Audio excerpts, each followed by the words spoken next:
तो ये जो सामर्थ्य है, साधना शक्ति, आपने पूरे पर्यावरण को ये और प्रकृति को हम माँ के रूप में देखते हैं। हाँ। प्रकृति हमारे लिए माँ है, प्रकृति हमारे लिए शक्ति है, जिसको अंग्रेजी में और दुनिया बोलती है नेचुरल पावर। तो प्रकृति वो शक्ति है ना, सर्व शक्ति है ना। तो उसके ऊपर कुछ है नहीं, है ना। तो ये प्रकृति पर केंद्रित है, माँ पर केंद्रित है, उस शक्ति पर केंद्रित है। आराधना, साधना कहें, जीवन कहें, व्रत कहें, यूं भी कहें, लेकिन ये प्रकृति हर एक क्षति की पूर्ति करने में सक्षम है। तो ये प्रकृति से हमें वो चीजें प्राप्त होती हैं, इस ब्रह्मांड से प्राप्त होती हैं, सूर्य से, चंद्र से, प्रकाश से भी प्राप्त हो रहा है हमें। तो उसी शक्ति से ये सभी लोग जुड़ भी गए हैं।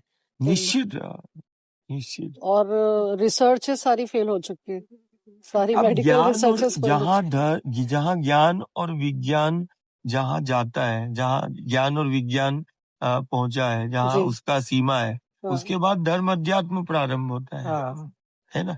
जहाँ विज्ञान खत्म होता है, वहां से अध्यात्म प्रारंभ होता है। तो ज्ञान और विज्ञान प्रामाणिकता के आधार पर वो देखेगा कारण, वो हर एक चीज में वो प्रामाणिकता देखता है।